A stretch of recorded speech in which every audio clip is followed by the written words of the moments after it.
The other thing, before we start this evening, last night I had some housekeeping things, and with everything that was going on, I neglected to make a statement about one of the commissioners who had already given notice that he was recusing himself, Mr. Henry Roy, and I neglected to say that.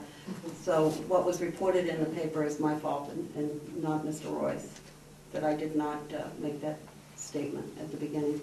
Okay? The other thing is that we were able to get a hold of those redacted minutes last night.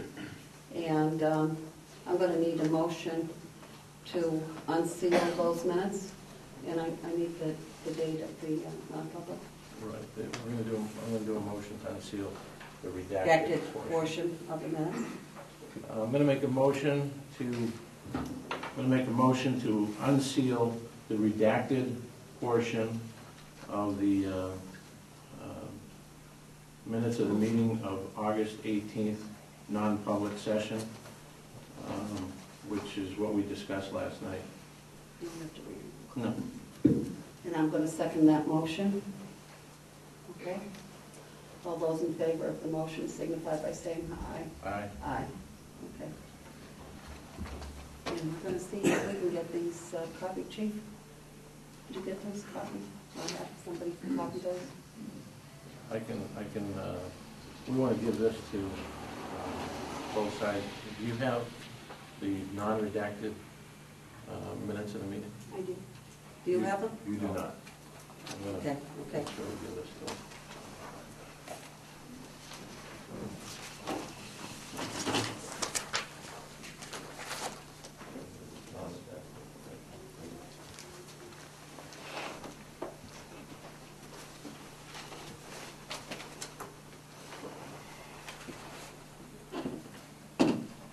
It's certainly well after 7 o'clock, but I'm going to call this grievance hearing to order at just about 7:30.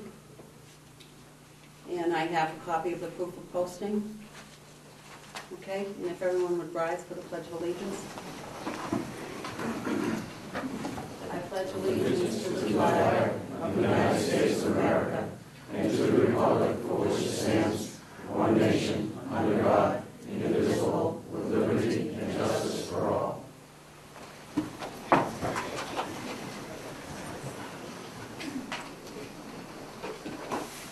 Where we left this last night was we were at a point that we were looking at the minutes of August 18th, and there was a certain portion of the minutes that had been redacted. And before we could go forward, I felt the need that we needed to see those minutes.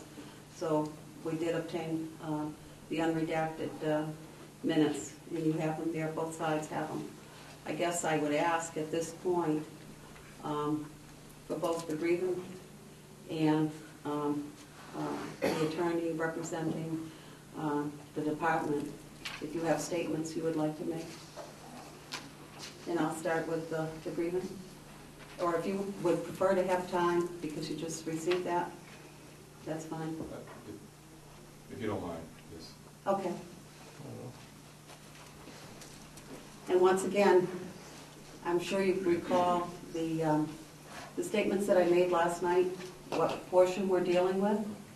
We're dealing with the procedural. Yes, Commissioner McHugh, thank you. Okay, thank you. Commissioner McHugh, I have no comment to make as to the unredacted minutes that you just provided the parties. I would just ask that the commission review the memorandum of law that we provided to you and to Attorney Cahill as part of the record in this matter. Is that this? Yes, it is, ma'am. Thank you. Thank you. And if that you could include that in your deliberations, we'd appreciate that. Thank you.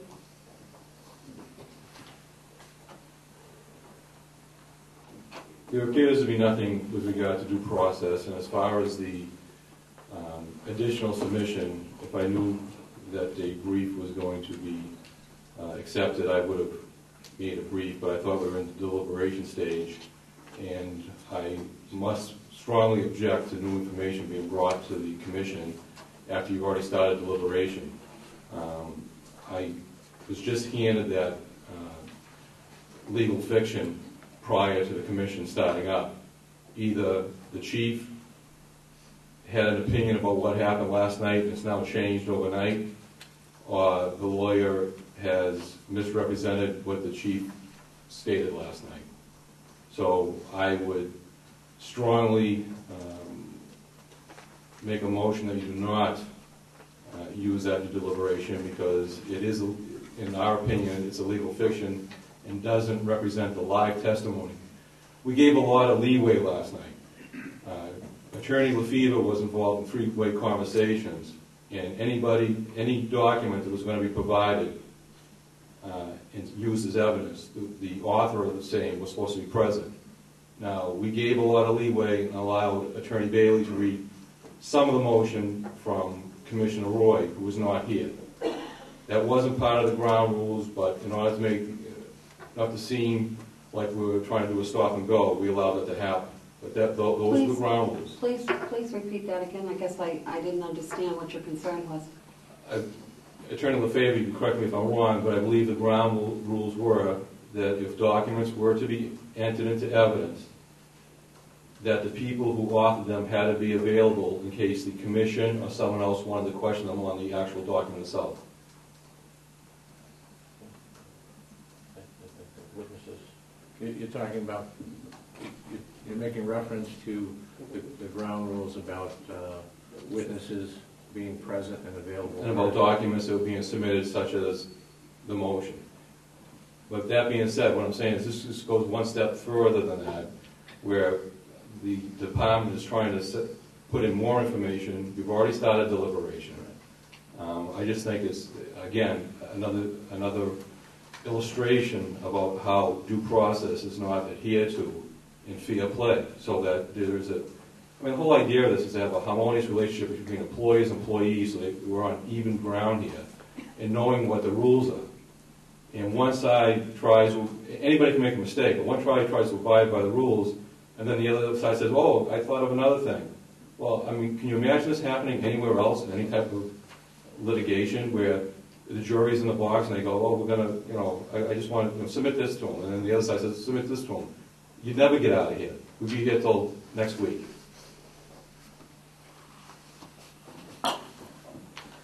Thank you. I'd like an opportunity to address what Attorney Cahill just argued about. This is simply a memorandum of law. We talked about the evidence last night. We talked about the Loudermill standard. You need, you believe, Attorney Carolian to apply that standard to the facts of this case. And this memorandum attempts to summarize that legal standard. We ask that you take that into account in your deliberations as you deliberate about whether due process has been applied here. You're talking about the Loudermill rule? Yes, and that's what this memorandum is about. We simply summarized the evidence as best we could that was heard last night and applied it to that law. But the purpose of this memorandum is to assist the commission as it makes its decision about due process to understand the HPD's position that there was pre-termination and post-termination process applied. We ask that you consider this 3-page memorandum that talks about the applicable law in your deliberations. And I thank you. I have a question. Why is this being brought up now instead of yesterday when you were giving your presentation? The reason we brought it up now, because I recall bringing up Loudermill myself.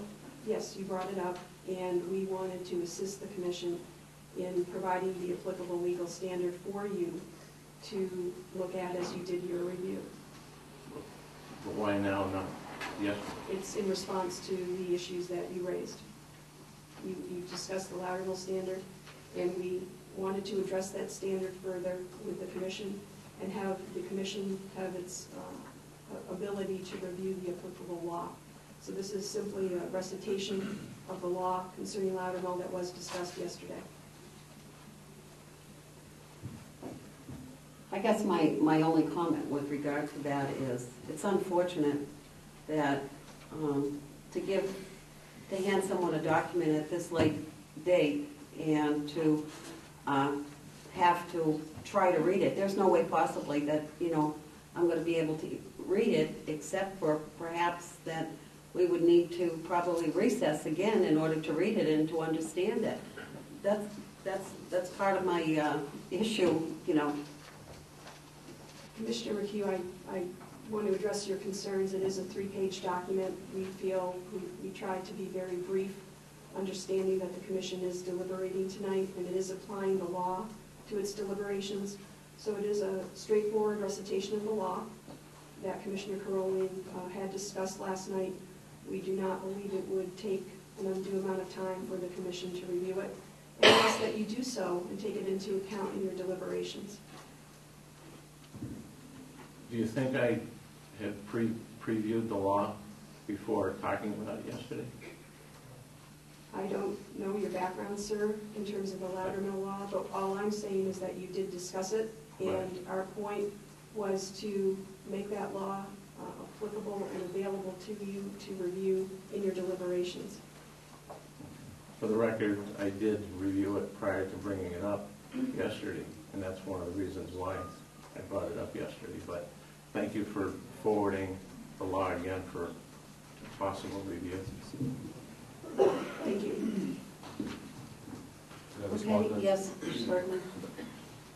I hate to delay the deliberation any further, because I thought you didn't just start deliberating tonight, you started last night. I did read that just as it was handed to me tonight, and once again, within it, it goes outside the bounds of due process, talks about just cause, and also has facts that differ with the live testimony of the chief in the department. And I would strongly object to that being used as anything. The law was discussed last night. People had an opportunity to present their evidence and their witnesses. And I think at this point, you have what you need in order to know whether or not Officer Defina was allowed due process prior to his termination on September 8th, 2009.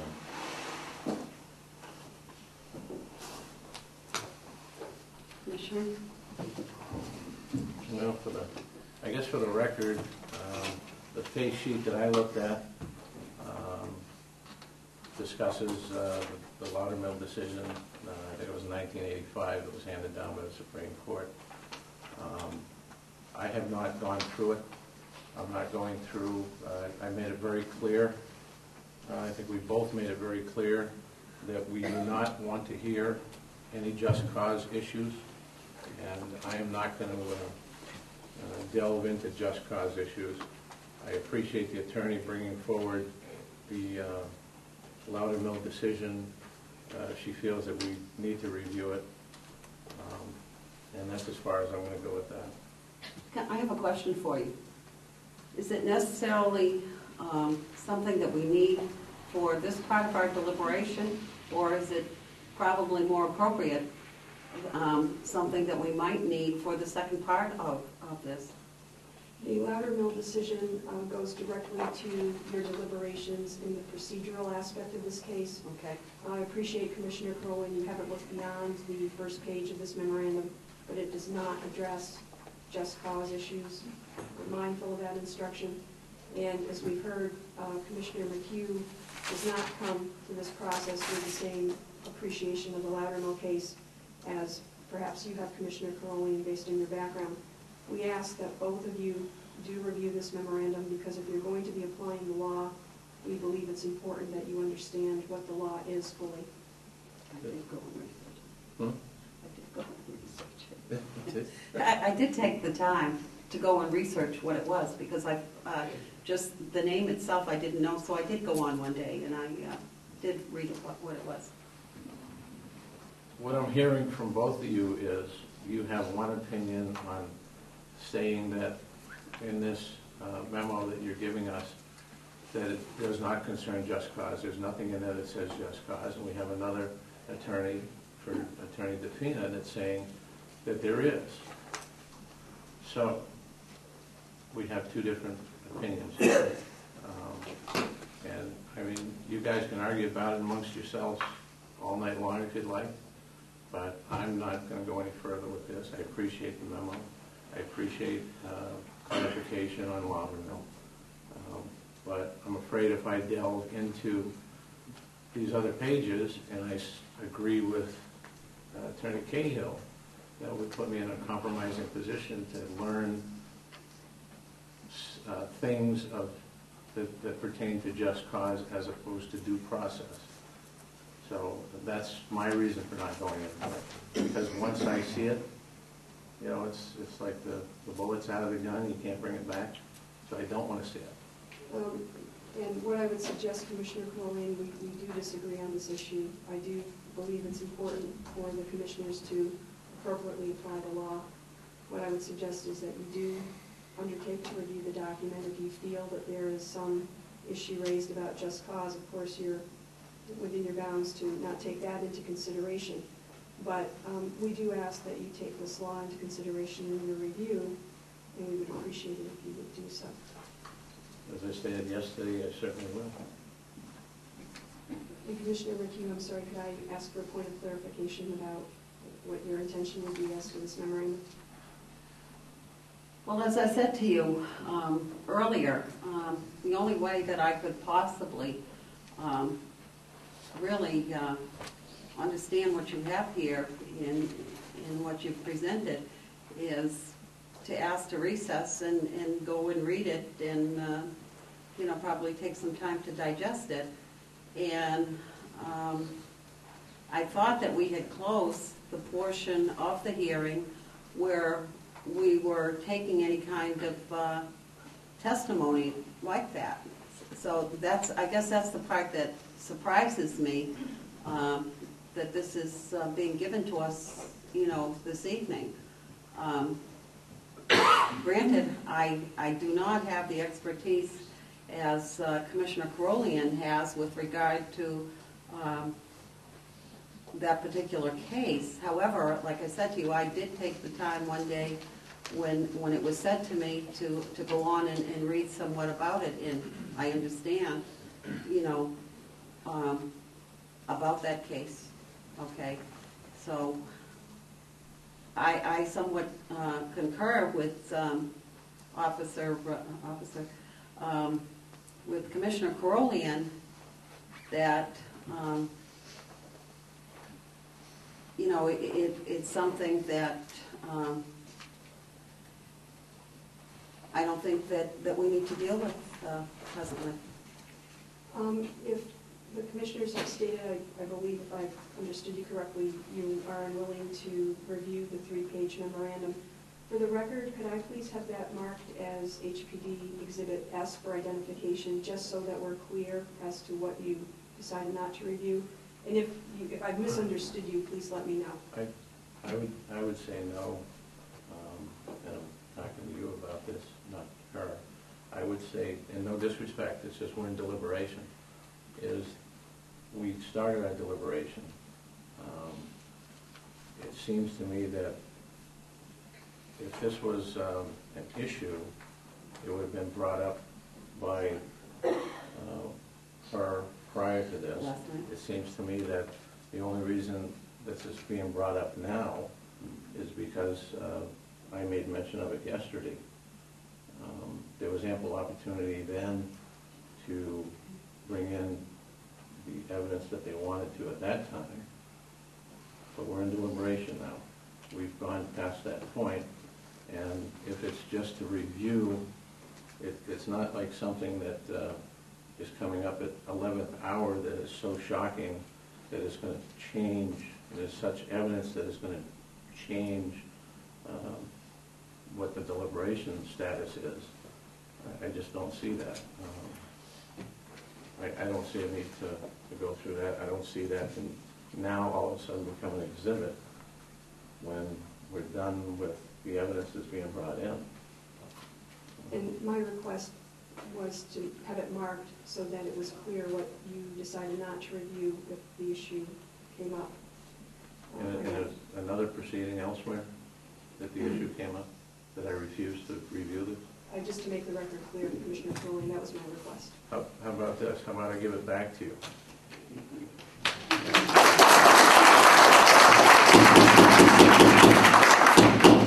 Excuse me.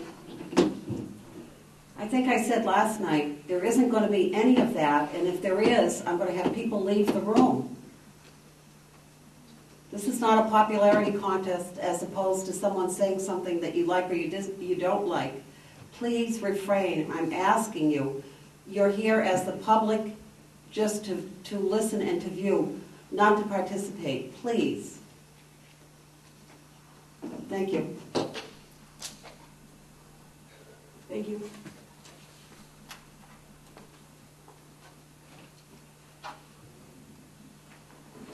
Are we ready to go on with the deliberation? I think so. I think we should go over the timeline again, chronological, Okay.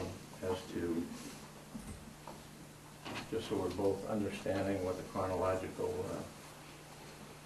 aspect is to this. What was done, when, to see if it satisfies due process in our mind.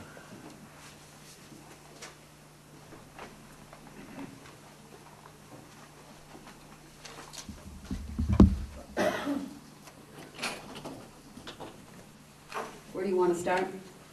I'd like to start with when the first, Could you use the mic, please? when the first indication of possible disciplinary action was going to be had against the employee by the employer, what the date of that was, so we can go through. And if we need to ask the witnesses that are present to clarify that, I think we should. I think that the date of that is when they met regarding the evaluation. I think it's clear after yesterday's testimony and information that there was no, it was determined that there was, it was stated that there was no pre-termination hearing for the officer. I asked the chief that specifically, and he indicated that there was none. We know what the timeline is. One side says that the hearing on the 8th was the opportunity for the employee to have his pre-termination hearing. But I think what we found out was that there were no charges read against him. He was not informed as to what his charges were. He was not afforded adequate time to prepare for that. He wasn't afforded the opportunity to refute that in a pre-termination hearing. I mean, that's what we're supposed to decide now. Right. Was he given due process? I think the other thing to consider was, I believe it was the 31st when the chief spoke to him. August 31st, I Right. believe, when he advised him that he could be at the meeting, and that's all he said to him. Right, and it's also, from what I understand from what I heard yesterday, is that he was told that he could attend that meeting. But at that meeting that subsequently happened, he was terminated without a hearing, a pre-termination hearing. And I don't think that you can have a pre-termination hearing coupled with the termination and being immediate. I don't Right, think- there was no I don't opportunity to think there was no rebut. opportunity for For that rebuttal. employee to rebut that, or at least know what the charges were. If anything, had the chief on the 31st informed the employee that there was going to be a hearing on the 8th, and that that would be his pre-termination hearing, if he was instructed and told that, I think that the employee would then have an understanding that that is going to be his pre-termination hearing. And with that should have come, these are the charges that we have against you. This is the evidence that we are going to stand by to prove and request your termination. And I didn't see that happen, according to what I heard yesterday. I think, in listening to both sides, I think we certainly can ascertain that that indeed did happen in that fashion. I asked, I believe, the attorney for the grievant whether or not there was any form or anything like that that was given to him. And he said no. And I guess I asked him also whether or not what was customary, how you go about that normally. But I also heard that the way this happened was totally unusual too. Right. I do recall hearing that it was an unusual circumstance, and it wasn't, there was almost a sound that it was something that needed to be addressed immediately, but yet the employee was still maintained and was not put on any administrative suspension.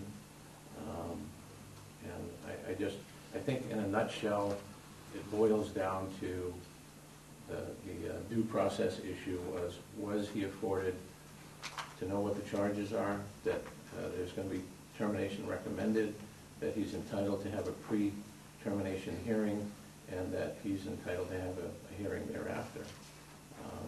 I just didn't see that happening. Right. There's nothing that was compelling, and I think it's on the record that it did not happen. Well, in the testimony that we heard, I didn't hear anything that spoke to that. Okay. I mean, I think that was our issue. I know we argue back and forth about the just cause aspect, and we made it clear that we're going to address the due process, and that those should have been addressed by both sides, and I think they were addressed by both sides.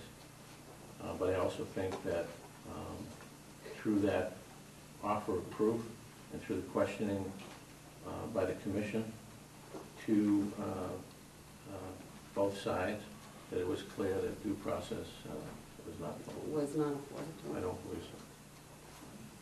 And I also think that based on some of the statements that when the chief was asked the question whether or not pre-termination hearing, and the chief said no, that certainly speaks to that as far as I'm concerned.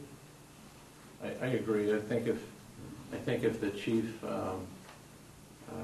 had thought or believed that there was a pre-termination hearing, he would have said, yes, there was a pre-termination hearing. And then we would have gone into asking, when was that pre-termination hearing? When did that occur? If it was maintained, if it would have been maintained that it occurred on the 8th, the day that the officer was terminated, I think there's a problem there. But he didn't. He was very clear. I was very matter of fact with the chief, and he was honest with his answer, and I used that heavily in weighing, deliberating, along with the other evidence. Exactly. I think the other thing is when you go back and read those minutes, and if you follow them chronologically, you can see where they are at a particular point, where the chief's mindset is at a particular point. At one point, when he's asked what his feeling is, he makes a statement to the effect that he's not inclined to go in that direction. And so right then and there that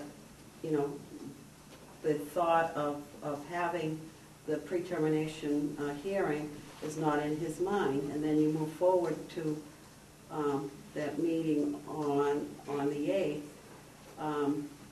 There's nothing that was said at that particular meeting, or any question, from his standpoint, to either the attorney that was present there of did he dot all the I's and cross all the T's. So that leads me to believe that he wasn't afforded his due process. And if you want to take a minute and go through those, just so that we're clear about that, or are you satisfied with that, or you want to go back to the statement? No, I think in the totality of everything that we've heard, I think it's very clear cut that the procedure wasn't followed. He was not given due process in this particular case.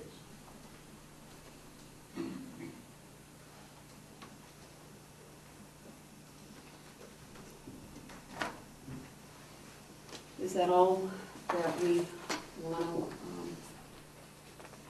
consider at this point with regard to the question of whether or not he was afforded his due process?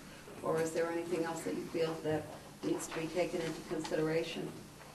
I don't think at this time. I think we need to come up with an official decision and notify both sides what that decision is, and move forward from there.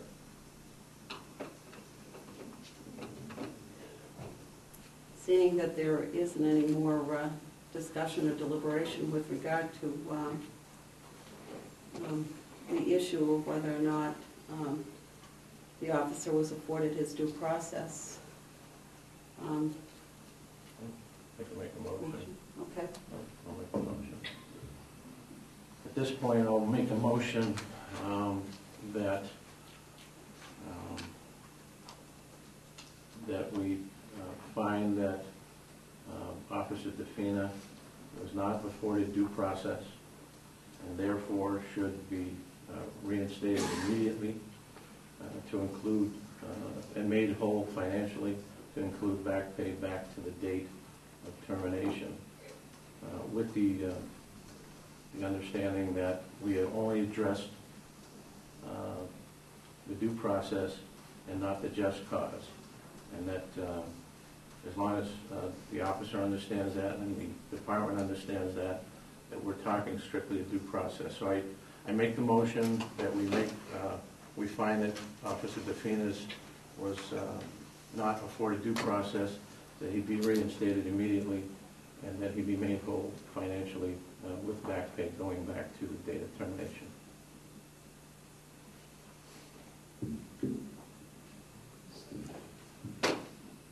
I'm going to second that, but I'm going to ask you to clarify when you say made whole. Would you please clarify that? Certainly.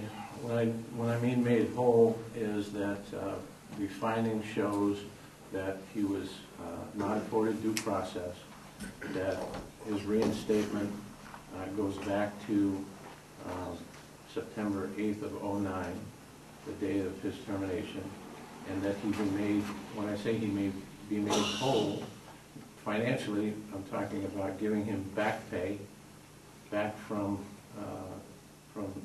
September 8th until now.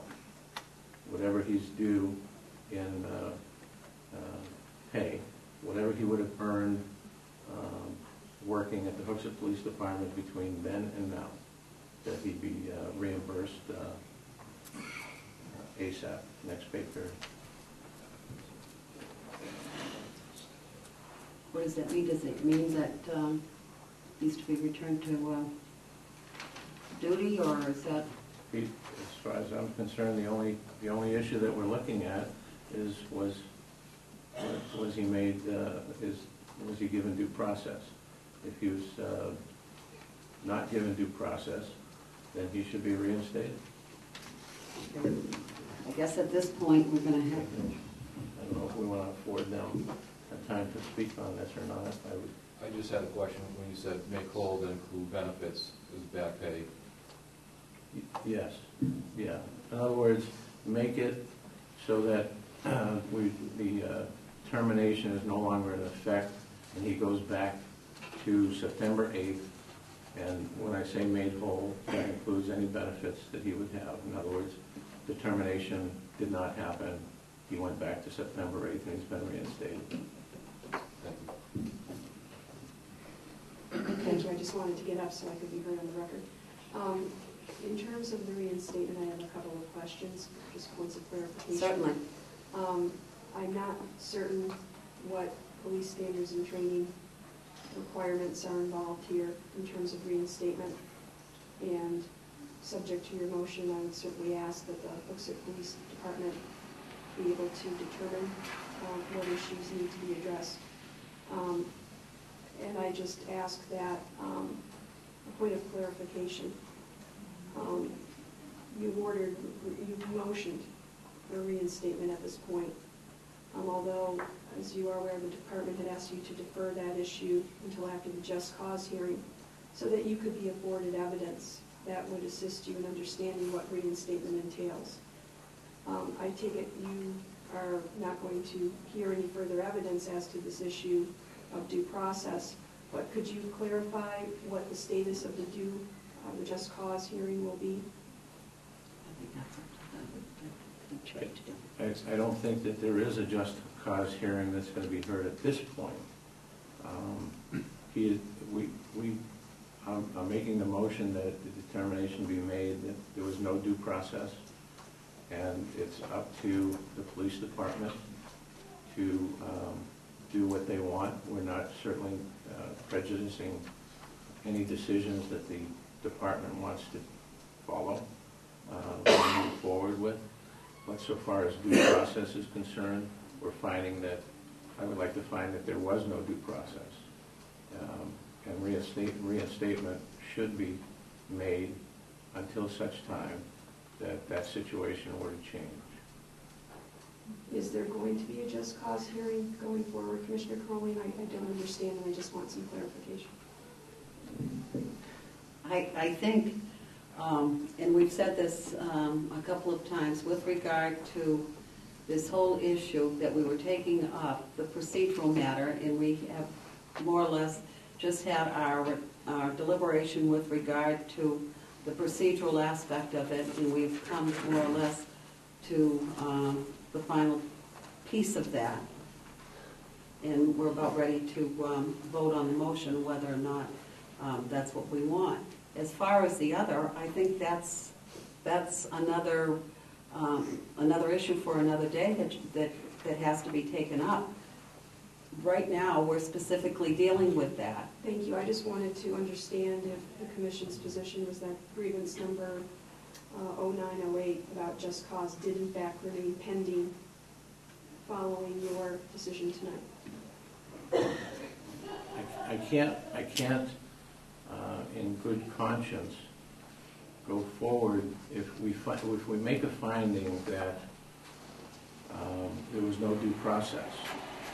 I don't know how, in good conscience, knowing that, in our opinion, there was no due process, that we could go forward and hear just cause and have a just cause hearing against the employee, knowing, in our opinion, that there was no due process. Because if we were to do that, I think that we would then, it's my belief then, would be violating due process all over again by determining that there was no due process.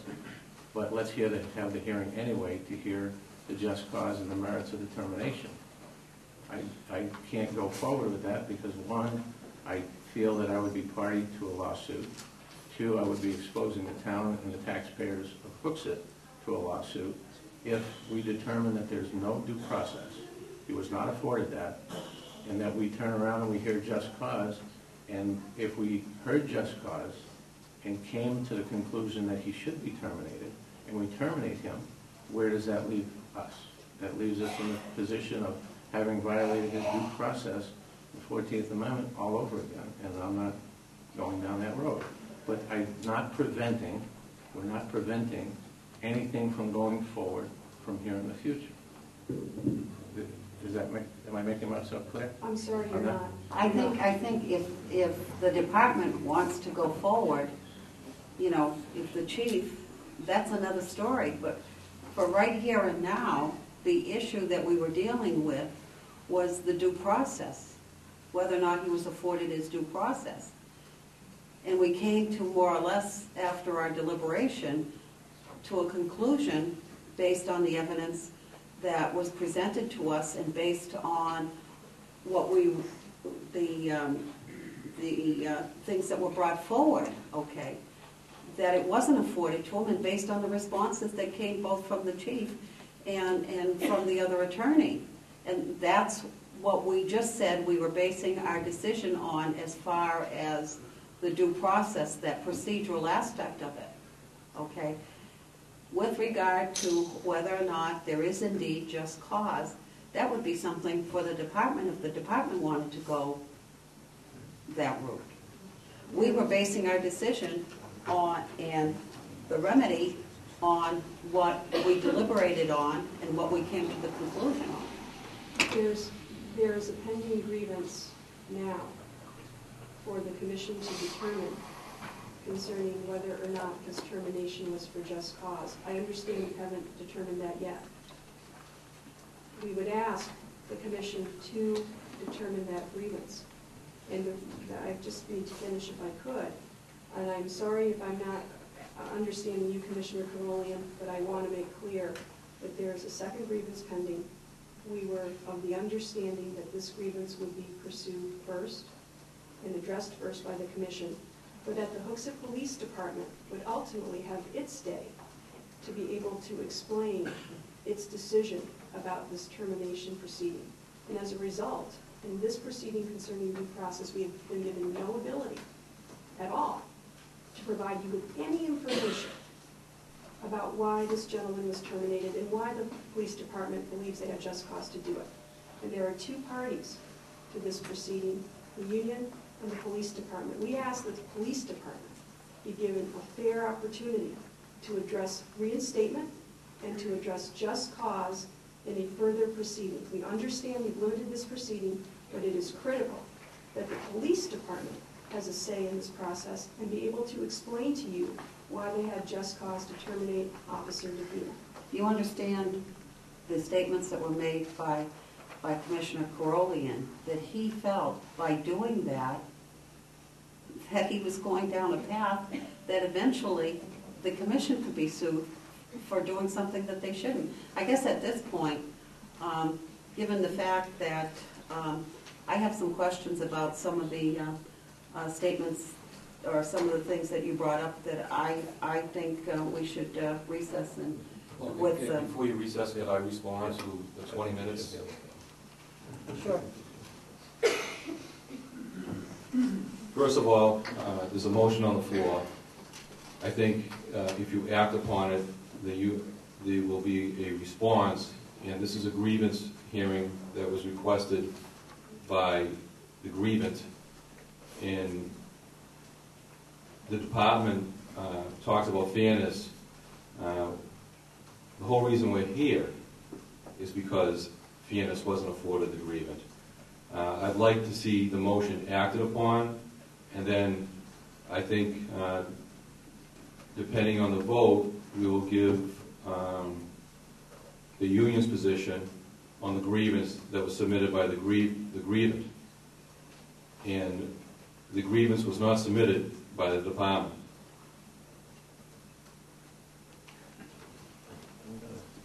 And I ask if what Commissioner McHugh has indicated is she feels she needs a recess to fully address this issue. I ask the commission to do what it feels necessary.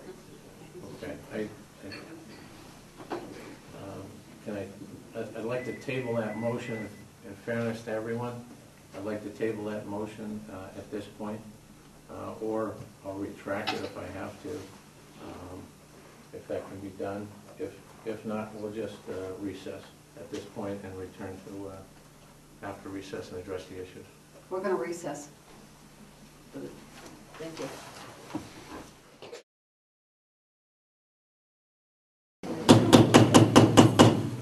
If everyone would take a seat, please.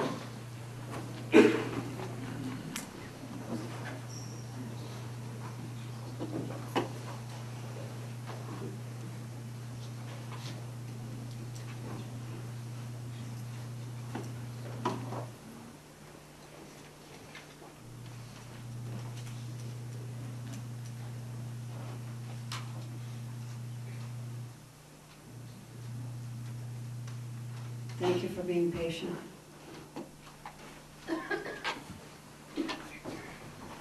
We have reconvened. At this point, I believe we're ready for the vote. Okay. I'd like to clarify my motion, if I could. Certainly. The motion that I'm making is to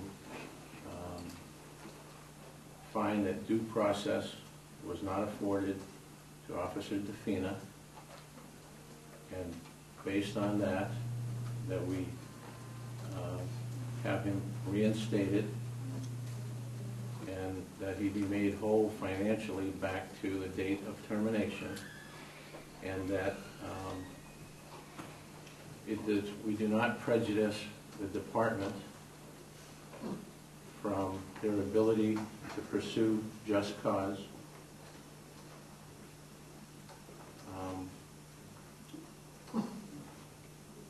On these same charges that they have and the information that they have now. And that he pretty much get reinstated. If I can state it that way, hopefully that clarifies to the department what the motion is. It clarifies to the employee what the motion is. And I think we should move forward.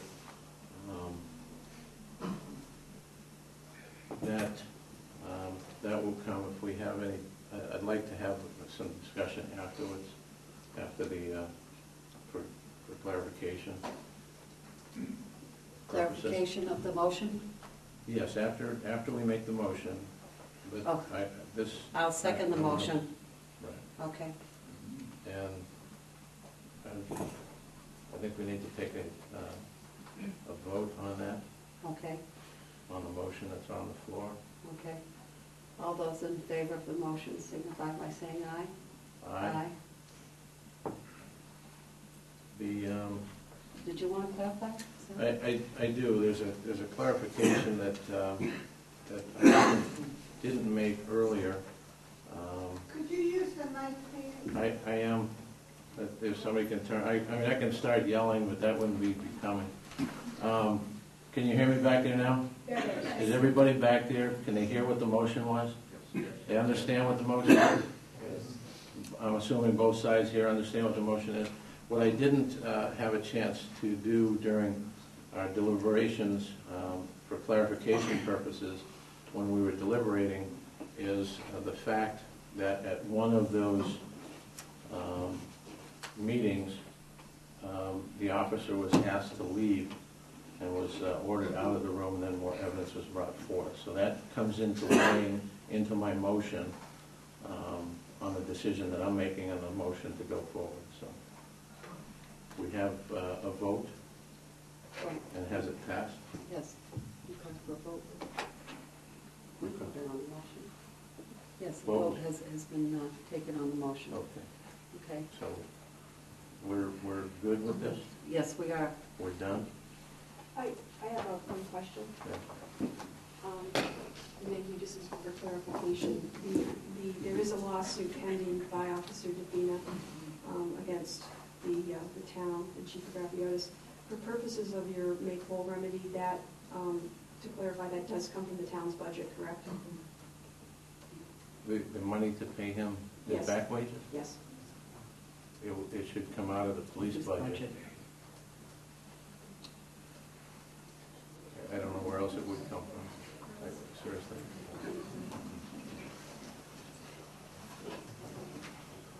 That's what we assume.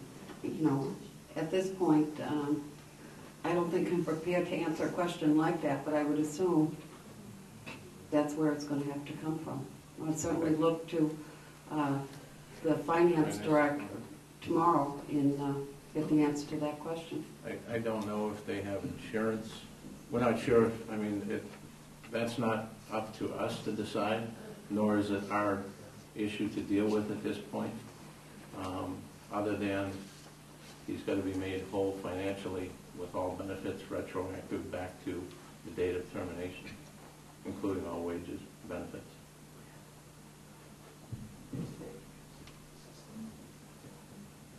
I think at this point, we don't have any further business.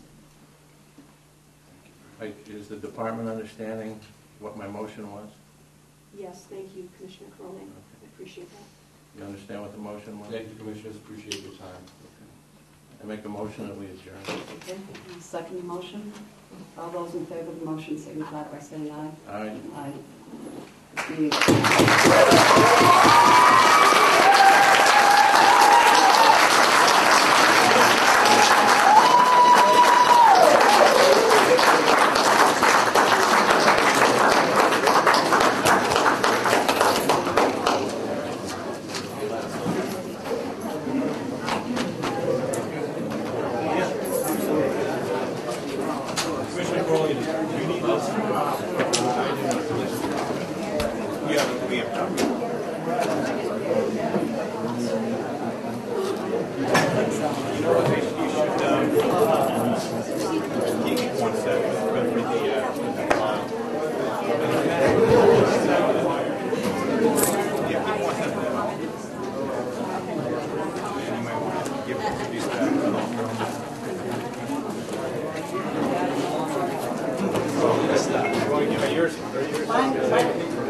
It's fine other than that. You can give it back to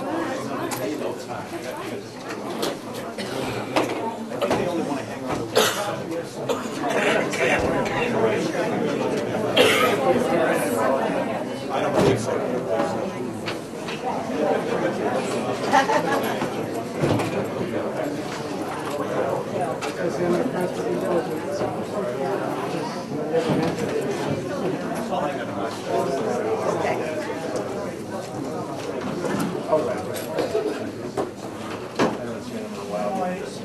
last night. I got home, I coffee. I brought my coffee. I saw you had cough drop. Very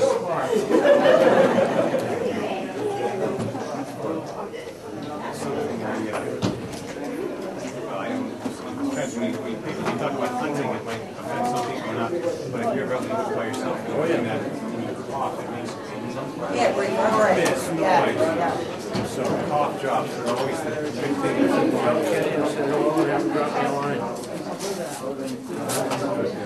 Yeah, he does. We should just time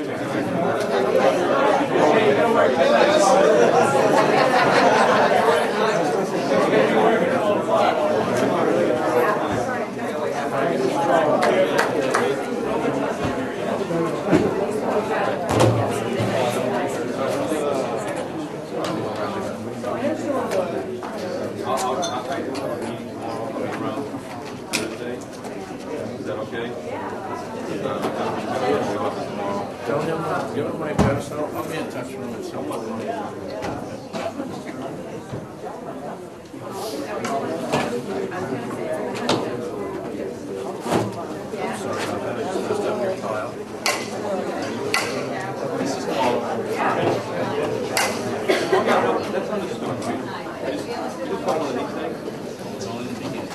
The other room? I have a 20 to 15-minute ride. It's an hour and a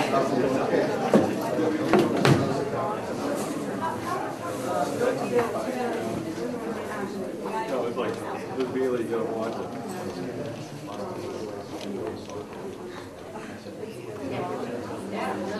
All right, thank you.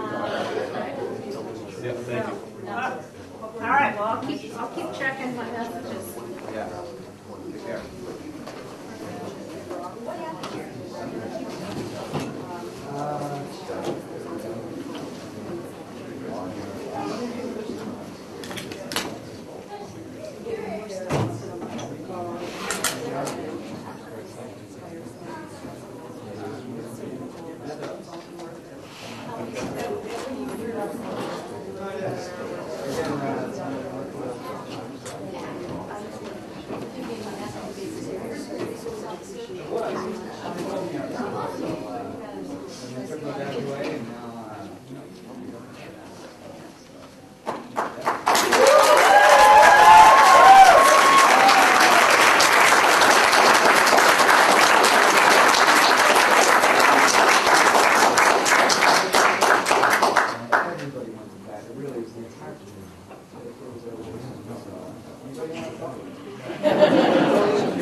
I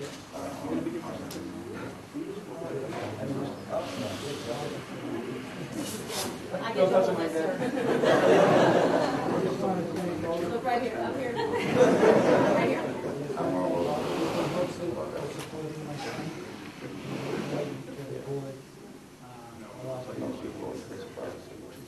How hard has this been on you?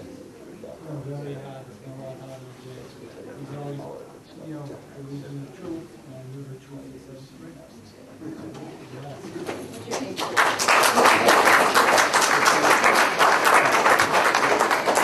I also like to say, the team system, the back team, they did a great job, and the road is. You did a great job, too. See you later.